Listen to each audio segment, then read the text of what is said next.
Okay, well, welcome. This is the first booster of the 2023 winter semester. Okay, we have some booster regulars reappearing, which is nice. I'm Marc Bragdon, head of the Harriet Irving Library Research Commons, from which we are broadcasting at the moment. This session, oh, there's the chord I was looking for. This session is going to be, this was our technical difficulties right here. This session is going to be recorded and replayed, and many of the things that Mike, Eric, and myself will discuss will involve some links, and you will find that in the description to the YouTube video, which we will separate by through the same channels that you heard about this. So the School of Graduate Studies and the GSA will redistribute that. Today's session has to do with what we're calling, just to give it a bit of a thematic wrapper, enlightened self-interest. What are some of the practices and resources, technologies, and expertise available at UNB Libraries, and in particular in the research commons, both physically and virtually, that can help you spread the word about your research, your inventions, your creations for the greater good? And hey, if the greater good also benefits you, all the better. So we're going to be starting with Mike Nason, a librarian here, who's going to be speaking about open access publishing. Yeah. And I'm going to be moderating a Q&A online. So if you have any questions as you go along or experiencing technical difficulties, please just type that into the Q&A and I'll keep an eye out. So we're all okay. I'm going to talk a little bit about reintroducing open access. And I think part of the reason I want to do this is it's become very obvious to me that I spend a lot of time in this space, and a lot of other people don't spend the same amount of time I spend in this space, and I start to make assumptions, and maybe that's not great. So open access is really, broadly speaking, a very straightforward idea, and it's easy to be in a position like mine where it's based around advocacy and sort of slow cultural change, and I forget to talk about the basics. Open access is a movement that's totally fundamental to my career and to modern scholarship that I often assume that people are more familiar with it than they are. But I also feel that many researchers have heard of open access and have at least a vague familiarity with it, even though it's been tremendously disruptive in academic publishing. It's been a very big deal. This hasn't always been the case, though. It's kind of been a long and awkward road. And it all stems from a very straightforward idea put forth by a group of researchers in 2002. So we'll get to that in a minute. So the idea, basic, simple principle here, access to knowledge is a public good. To me, this is an uncontroversial statement. But I'm also a librarian, and you might guess that librarians are the kind of people who are big supporters of access to knowledge. I am not interested in restricting access to materials. I want people to have materials. That is the whole deal, making sure that knowledge is shared. You know, we live under capitalism. Things are a little more complicated, so to understate things kind of spectacularly, people have very strong opinions about labor and profit and ownership. For generations, we put our words into books or whatever, assembled, edited, copy edited, layout edited, proofread, and designed by publishers. And these books are distributed, shipped, stocked, and sold. There's a lot of moving parts. The idea of free access to scholarship has been controversial to the academic publishing industry and to how we talk about publicly funded research in general for a heap of reasons. So in monographs, textbooks, other publications, you're paid in money. Some folks actually get money for writing books. If you're a famous novelist or playwright or whatever else, people get to actually make money by writing, and then their work is published. And the publisher takes a cut, or a platform does. I'm a musician. This idea is very funny to me, the idea of being paid to make art. But Spotify takes a huge cut of the money that's made, or Bandcamp, PayPal, Apple Music. And so the same thing is true of publishers in these works. If I publish a novel, the publisher takes a cut of that, and I get a cut of that. In academic publishing, this is absolutely not the case, in particular journals. In journals, the production and research is just part of the job. I write this work, I publish my research, and that's it. Journals don't pay me for that. Authors aren't really paid. Neither really are most editors or peer reviewers. All of that labor is labor that's provided as part of the job of being a researcher, but the publishers take the whole cut. All of that money goes to the publishers. It doesn't go back to the researchers. It doesn't go back to the schools that are providing access to that information. So I should note, too, like a lot of folks create their own works or self-publish, so not all authors of creative works or monographs or art have expectations of compensation. Again, as a musician, I absolutely don't really have an expectation of compensation, but there is some expectation that if a work is distributed or disseminated by a publisher, that it will be sold, and that creators are entitled to a portion of those sales, broadly speaking.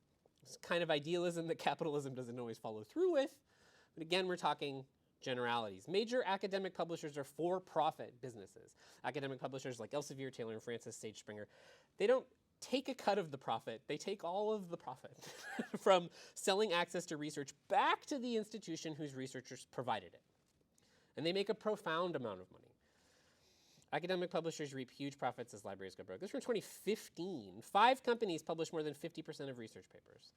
That's a lot. It's a lot of money in publishing. And their margins are incredible. And even still, for a long time, this really kind of wasn't a huge problem. People are just very casual about this. So you can make an ethical case that it was a problem, but until the early 1990s or so, prices for journals were low enough that schools could afford like most of them. And you could assume that institutions saw enough value in the products of publications and publishers that they believed the costs to be worth the money.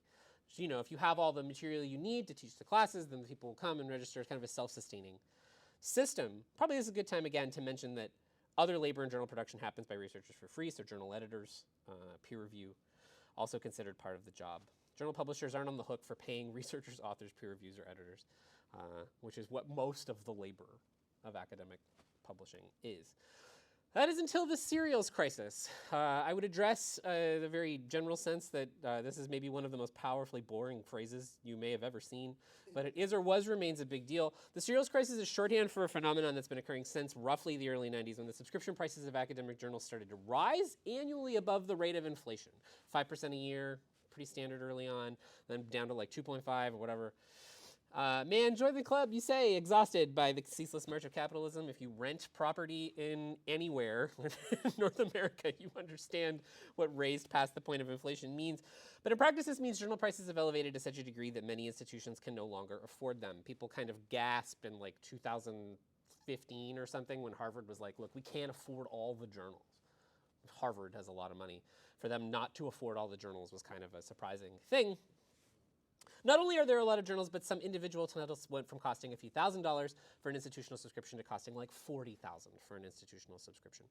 And I would note too, a lot of people say, why can't you just get it on Google? Well, I'll have you know, if you're on campus and you're Googling things, you are still hitting our catalog and you are still reading stuff that we paid for that isn't just free on Google.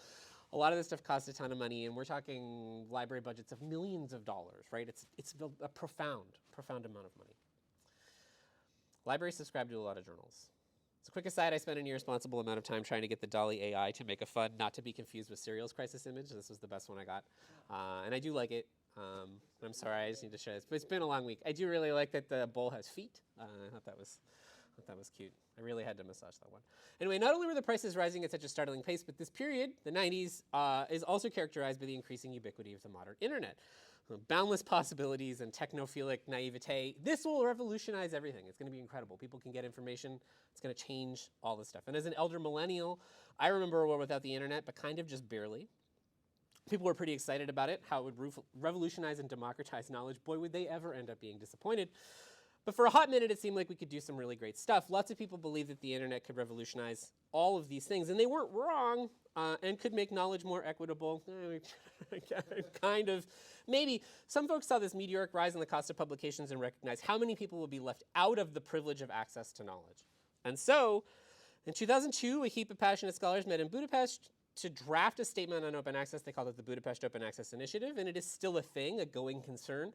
You can read more about it. I put a link here, but if you just look up Budapest Open Access Initiative, you can read more about the sort of tenets of what they were up to. I'm going to go verbatim on some of these. The public good the internet makes possible.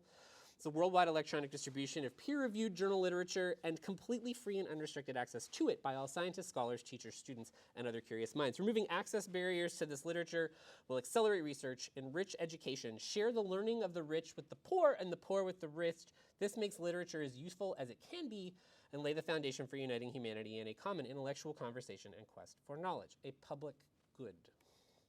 For various reasons, this kind of free and unrestricted online availability, which we will call open access, has so far been limited to small portions of the journal literature, but even in these limited collections, many different initiatives have shown that open access is economically feasible and that it gives readers extraordinary power to find and make use of relevant literature, and that it, in my bolding here, gives authors and their works vast and measurable new visibility, readership, and impact. That is true.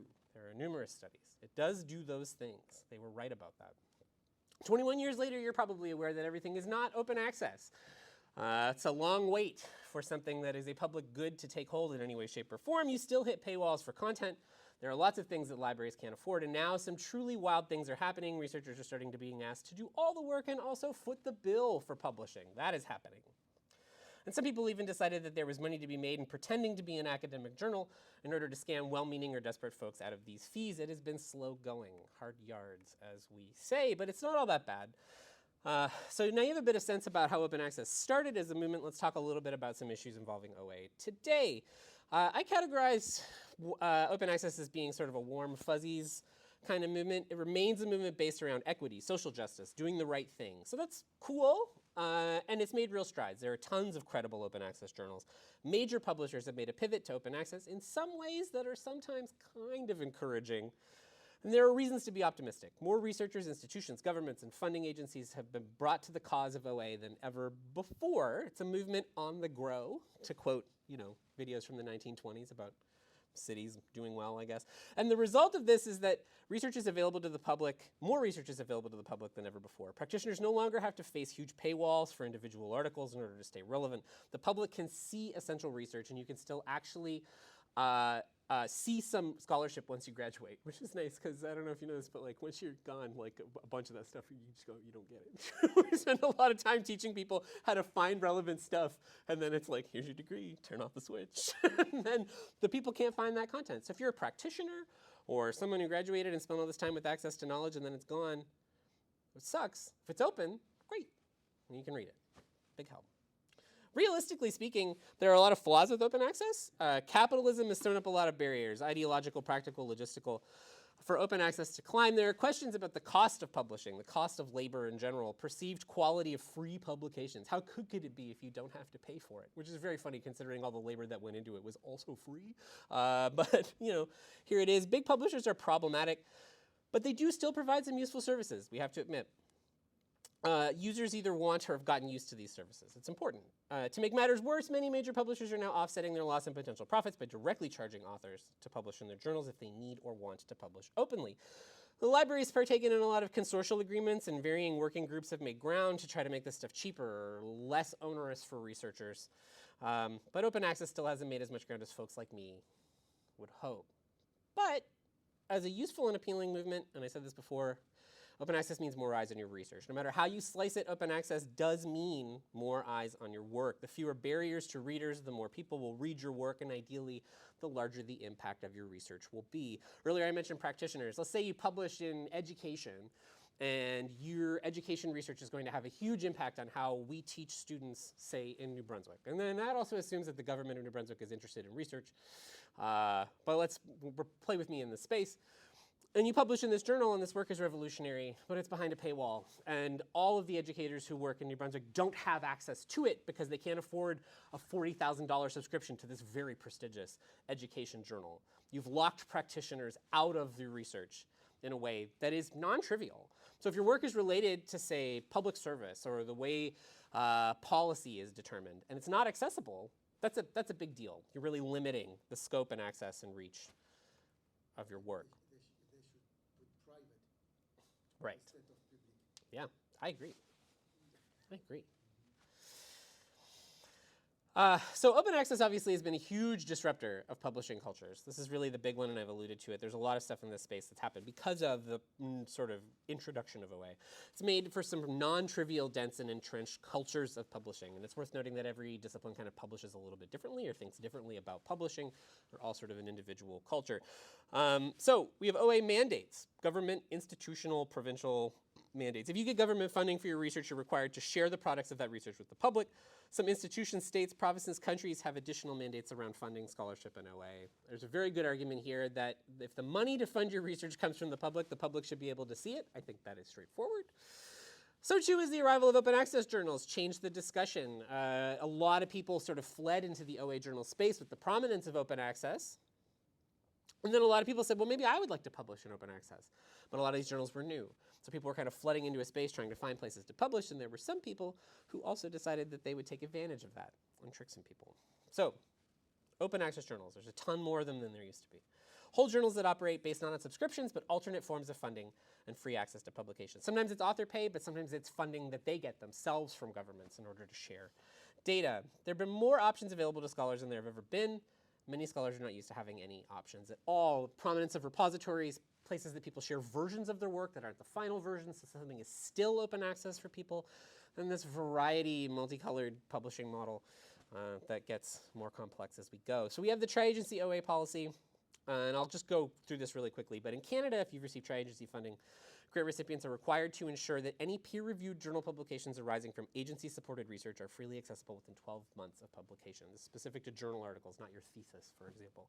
Grant recipients can publish in a journal that offers immediate OA or offers open access on its website within 12 months. Or grant recipients can deposit their final peer-reviewed manuscript into an institutional or disciplinary repository that will make the manuscript freely acceptable within 12 months. And there's a resource here for finding policies. These kinds of policies are very common all over the world. This is not just Canada. This is global. This is exceedingly common. I need people to understand. This is not some overreach by the Canadian government. In fact, we're a little behind the curve in this space. I want to talk a little bit about bad faith or so-called predatory publishers. I could do an entire presentation on this, but one of the most problematic things about the explosion in the number of new OA journals is that it was shockingly easy to trick a researcher into believing your hastily constructed website that is pretending to be a journal was legitimate. And this really rocked the boat for a lot of folks. People really flipped out at this thing. Bad faith publishers often operate these sort of large websites full of open access journals with incredibly vague yet weirdly specific titles like the International Journal of Studies, not uncommon.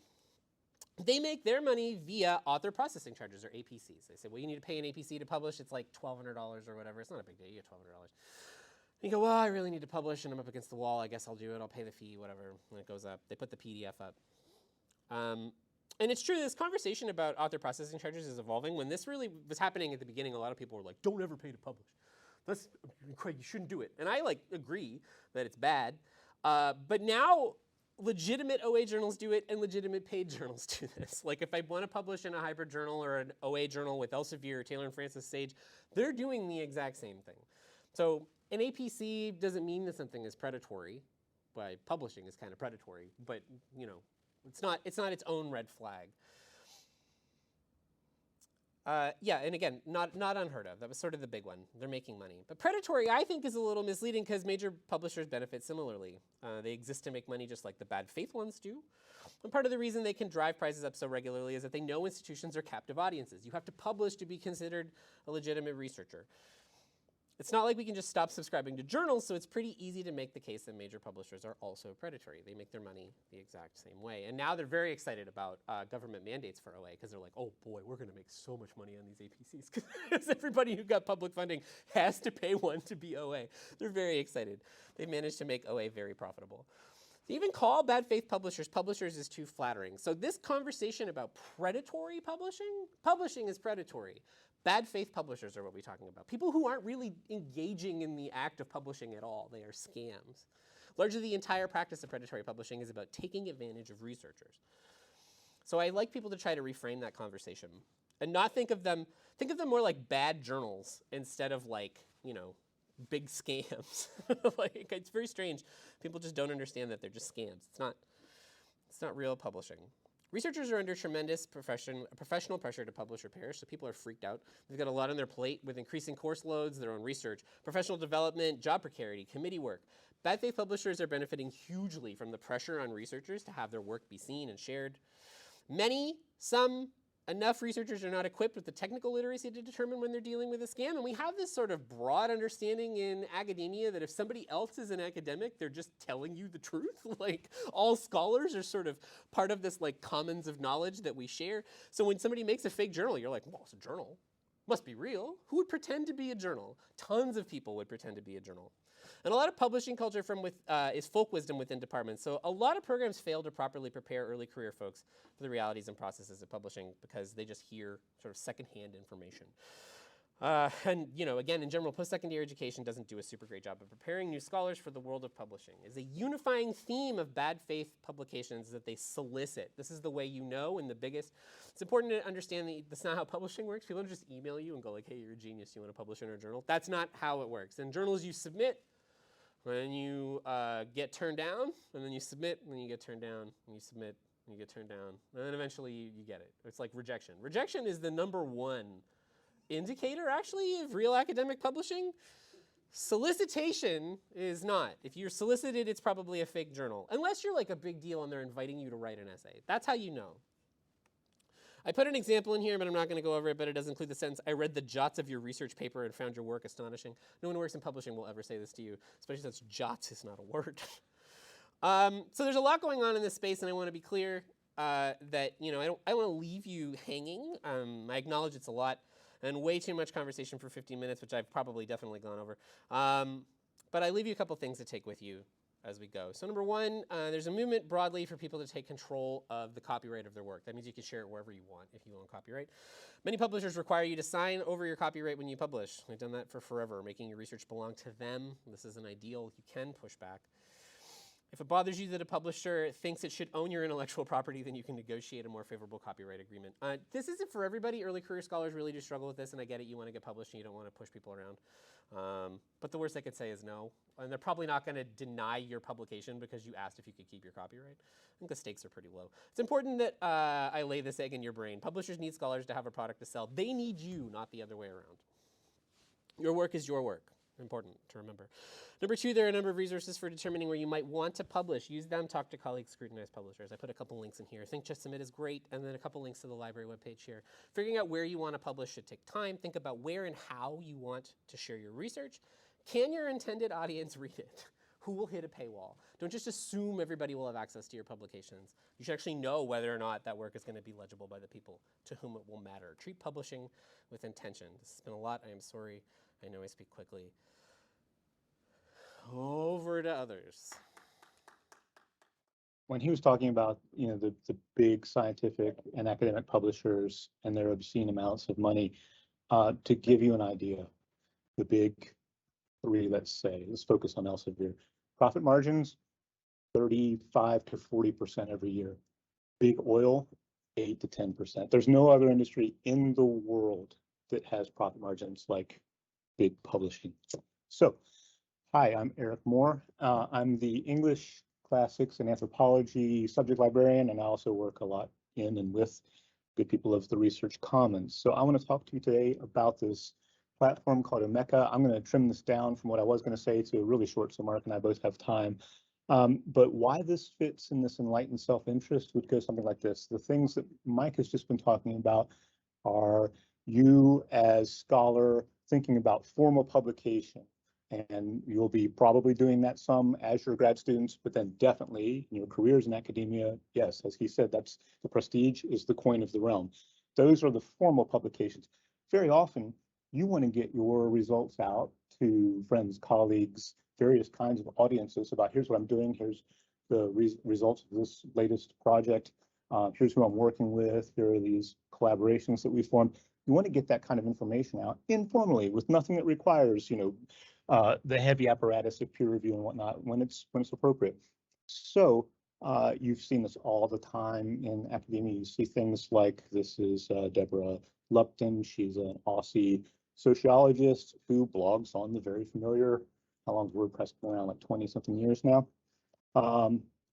There more recently are Substack newsletters.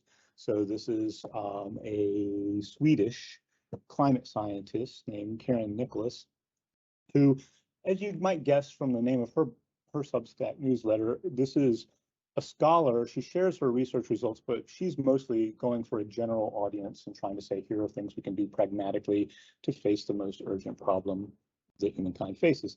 And then, of course, there's academic Twitter. Here's a molecular chemist who works at U of T. She shares her results all the time through Twitter, and right now she's in this one, she's welcoming a new colleague. So those are all familiar things to you.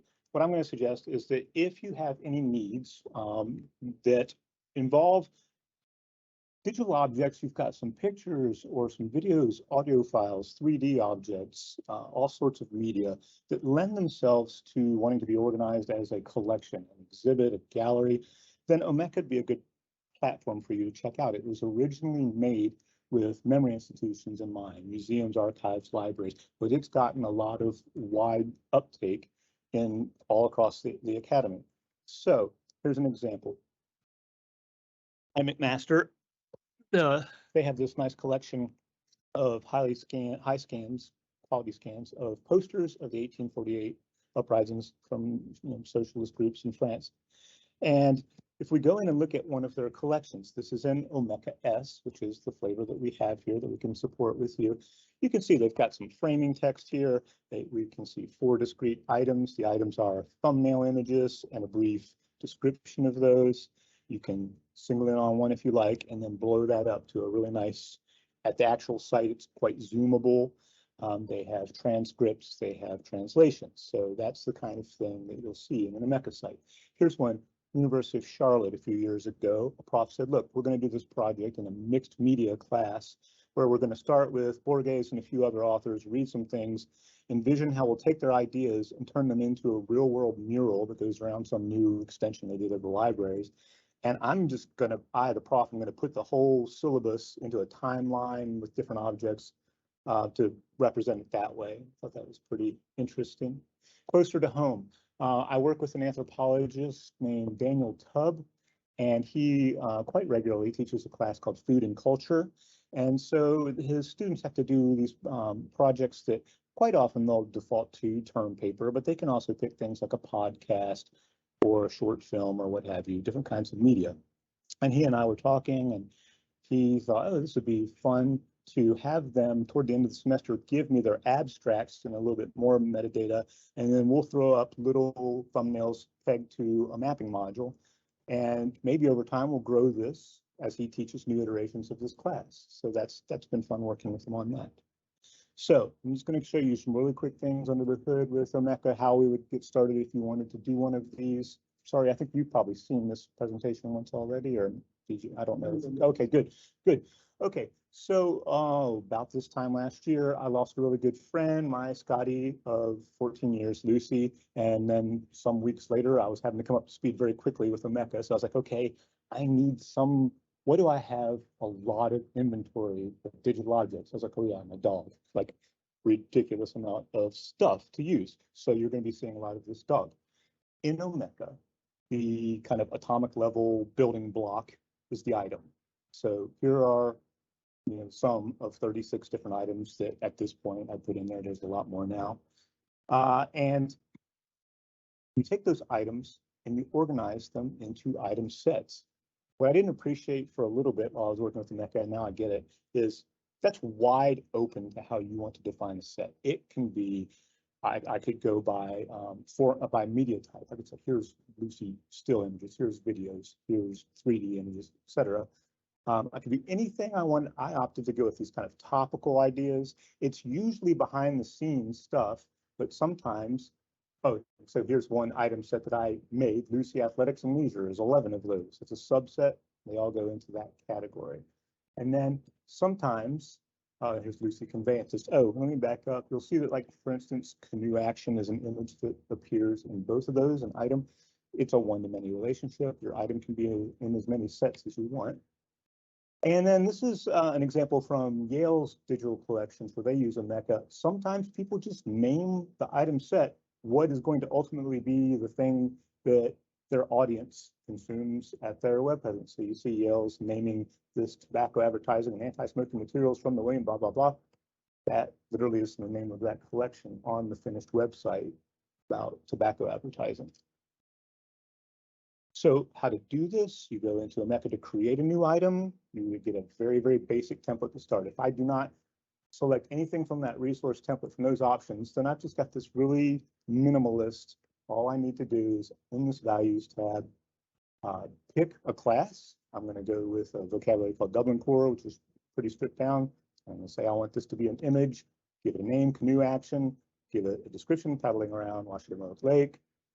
Then I'll go into the media tab, choose a file. And this is all pretty basic. Upload, choose file, bam, there's the picture that I want, right? So there's Lucy and me on a canoe. So you must add that to at least one item set. In this case, I picked 2 to start with, and then I added conveyances once that was a thing. You can see them added to that set. We activated this mapping module, as you saw with the food atlas. So with that mapping module, just like you would with, say, Google Maps, I can drop a pin, and then I can add that pin into this item. I can merge that and say, look, I want that to be associated with this item record. Going back to values, if I instead pull down at that resource template and I selected base resource, that's got just a little bit fuller, some more options scrolling down. I could have added rights information here. All I want to do for the purpose of this one is to put in the creator, which is my friend and our coworker, Mike Mead, who is our digital imaging expert upstairs and takes wonderful photos. So now you can see that bit of metadata has been added. If at some point I wanted to make a new collection and I wanted to add a whole bunch of things that had been tagged with Mike Mead as creator, I could make a featuring the photography of Mike Mead, by pulling from that. So here's another record. I've used that base resource again. This time, instead of Dublin Core, just to be fun, I've picked a new vocabulary, which is called BIBO, which is a bibliographic ontology. It's semantic web applications for describing written materials, whether in this case a report or a book or an article or what have you. I was just being very tongue-in-cheek here. This is a report.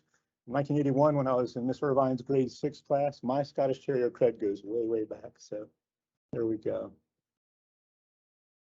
Okay, so you take all of that and you make pages to actually finally make your site.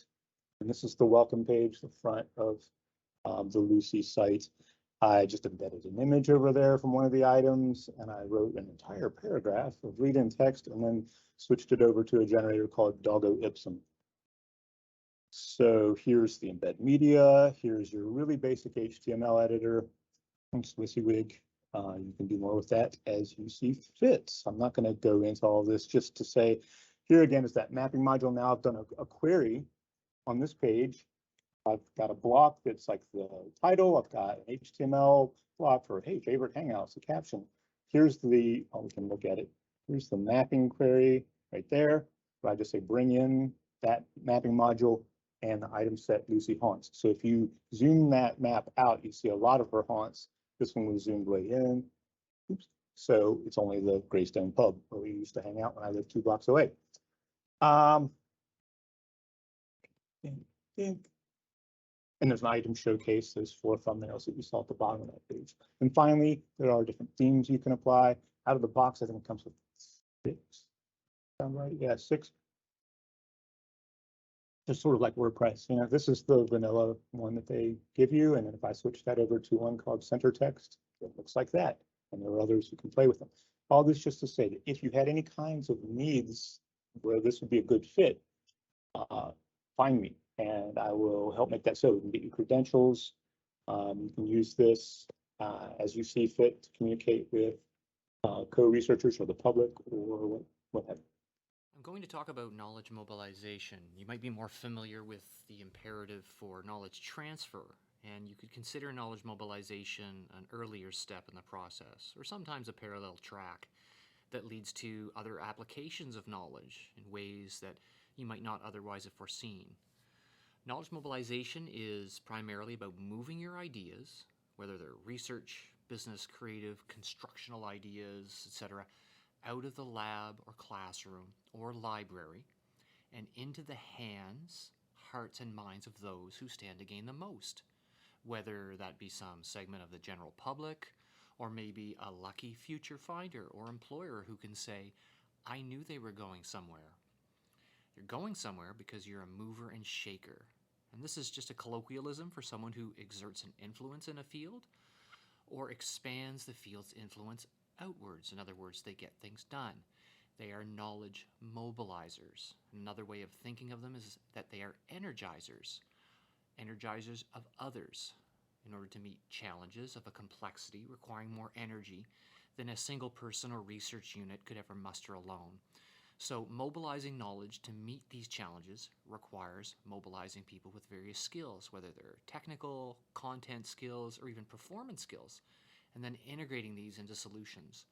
And so here in this slide we have an Austin Mini packed with people, and this is a metaphor for knowledge mobilization, but I would say that it's actually the photo itself that is the potential mobilizer here. You had to have somebody compose this, somebody take the shot, probably somebody to find the mini and muster the people to get in. So there's a number of roles that come into play even in just building this metaphor. Knowledge mobilization then is about communication, collaboration, and leadership in making research broadly understandable and actionable, maybe in ways that you don't expect. So I'm a lifelong student of history, not just for the entertainment value, nor for the lessons per se, but for perspective. So the comparative value. So all the doom and gloom of contemporary life, for example, all the horsemen of the apocalypse running roughshod, I tend to view this through a historical lens and see less cause for pessimism on the one hand, because when hasn't everything been a mess? And yet we've continued to amaze ourselves, not just with invention, but just as importantly with implementation, which is about the free flow and promotion of ideas. So I like this quote from David Brooks from a recent article in the Atlantic, where he's talking about a society, if a society is good at unlocking creativity, at nurturing the abilities of its people, then its ills can be surmounted. So, some contemporary examples we have of the tri-agency promoting open access publishing, making that piece of funding criteria so that even traditional scholarship has a growing potential to reach a wider and less specialized audience. And then you have NSERC talking specifically about knowledge mobilization in their NSERC 2030 plan about discovery, innovation, and inclusion. You have SSHRC looking at having knowledge mobilization as part of funding applications.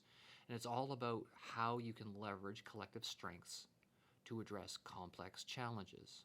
We also have UNB's Toward 2030 strategic plan, which touts transformative learning, research impact, and community engagement. So applied research and knowledge transfer. So you have national and university initiatives, or at least aspirations, to try and energize research activity by implicating them in solutions to real-world problems, and doing so through knowledge mobilization. I want to say a little bit more about knowledge mobilization in the university context.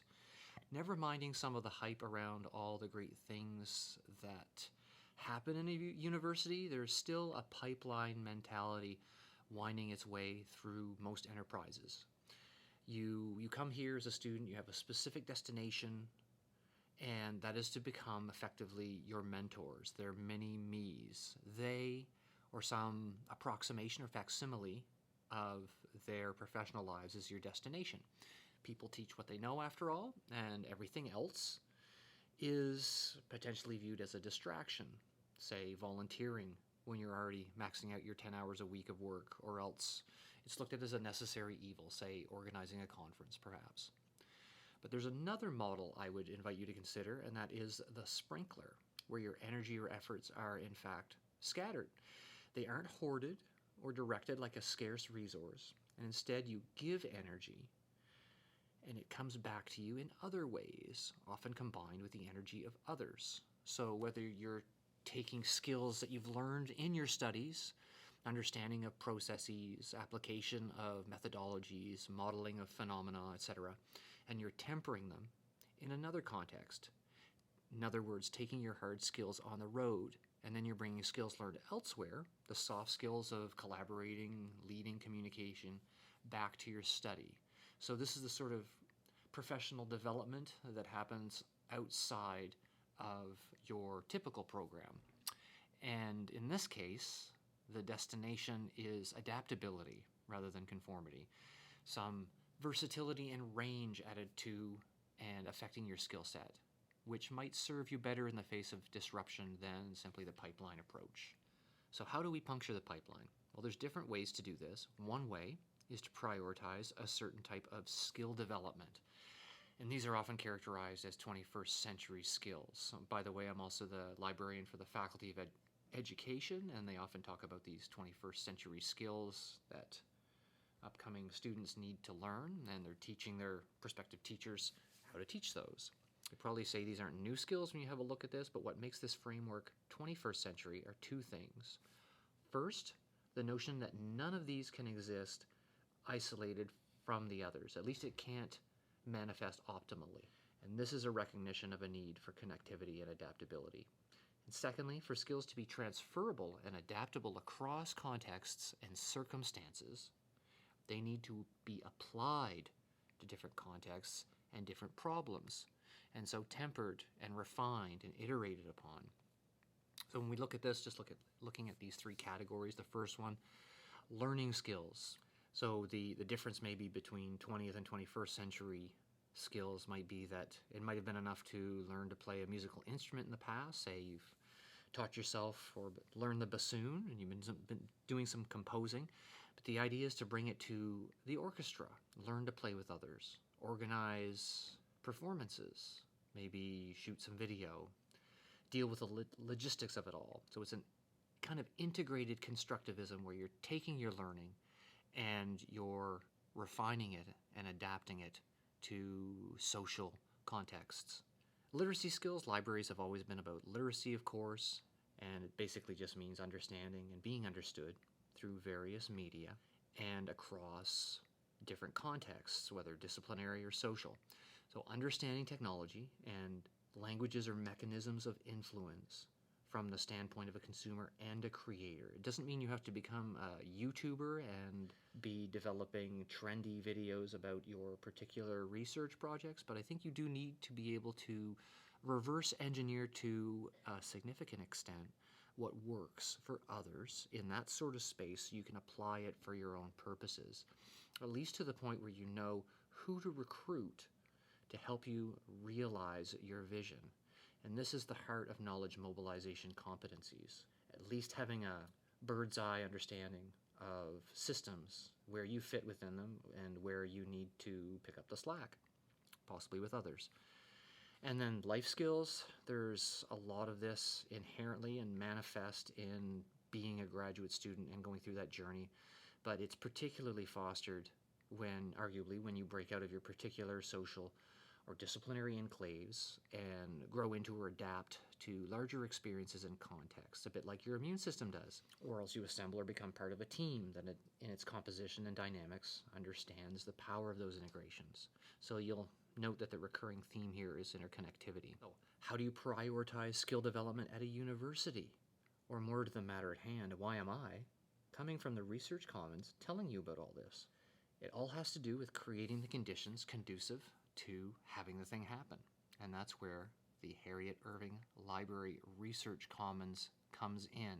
As with other units and initiatives on campus, we are about providing facilities and technologies. I guess arguably you might say there are different units that are doing at least one of these things, whether it's programming such as the health case competition that Connect the Thoughts puts together, which is an interdisciplinary group on campus that invites students from all faculties to come together around real healthcare challenges. So there's different sorts of programming like that. There's technology potentials with, say, the Center for Enhanced Teaching and Learning's Media Lab and Media Services. But with the Research Commons, what we have is this integration of spaces, technologies, and expertise that are intended to, and programming that's intended to provide the opportunities for professional development and skill development that would otherwise perhaps fall to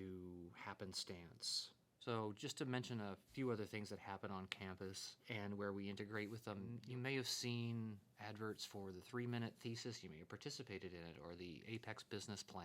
There's images of research as well, which the Research Commons hosts and developed in collaboration with the School of Graduate Study, which invites students to submit either an image, and this year also a 3D model or design that has to do with the research as a means of thinking about how you convey the meaning and essence of your research through visual means so that people outside of your particular realms can grasp what it is exactly that you're doing. Have any of you seen posts for seminars or colloquia on campus from other departments so weighed down with specificity and jargon that you wonder why they're advertising widely? Well, there are initiatives on campus that are intended to address that endemic problem with discipline-specific knowledge and encourage people to develop communication skills that aid in their knowledge mobilization. So things like the 3-minute thesis competition or the Apex business plan competition, or images of research coming out of the Research Commons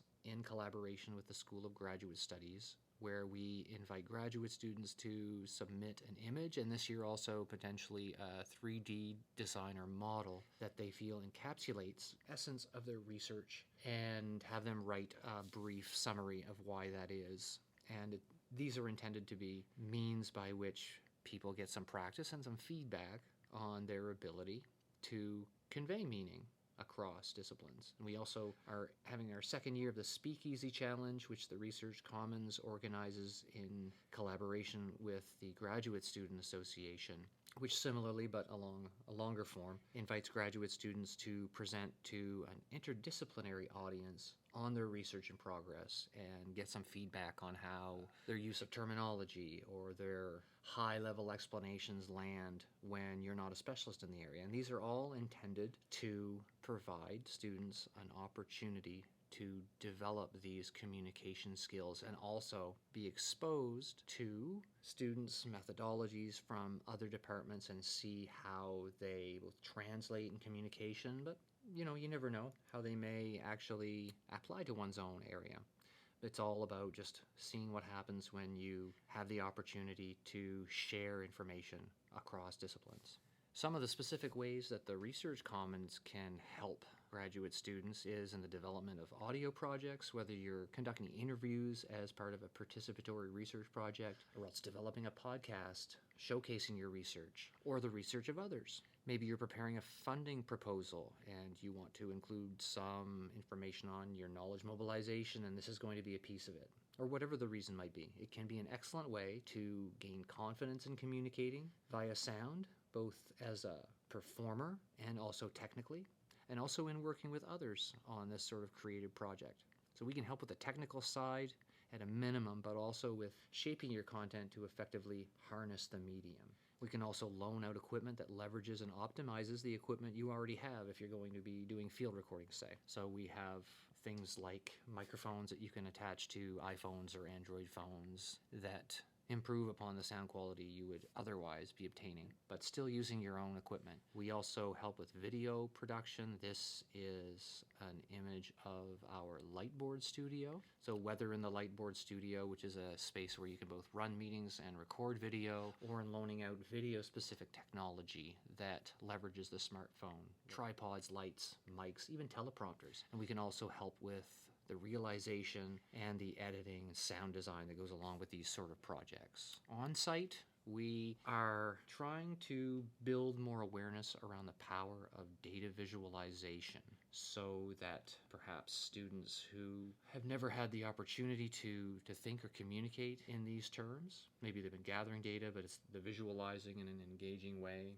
that hasn't come up, or they actually want to gather some data or create an engagement with a potential user population. We can help both with the gathering as well as with the visualization. We've been using Tableau in particular with our own example projects. And what we've been doing is using the labor of the students working on our spaces to generate exemplar projects that also double as ways of engaging with our on-site and online audiences. So these appear both in our data visualization lab as well as on our Instagram account. And it's basically, the notion is, you often hear people say, well, what does the data say about this or that? And the truth of it is that data doesn't actually say anything. It's all a matter of what you have gone looking for, and then what sort of meaning that you make or derive from what you've found. And so with practices such as the visualization, you can make that meaning more broadly meaningful potentially. And one of our librarians on staff, Siobhan Hanratty, is our data visualization person and can help beyond some of the basics. If you actually want to develop specific data and mapping applications, then she's a good contact person for that. We also have a fabrication lab, the second node in UNB's makerspace ecosystem, which may grow from there. And it's a great place to be working on knowledge representation or modeling, where you can use 3D and other constructionist techniques to build tangible representations of concepts, ideas, and prototypes, which are great ways of communicating how processes work, or develop prototypes or promotional material. So we have things like a button maker and a Cricut maker for t-shirt iron-ons and stickers and things like that.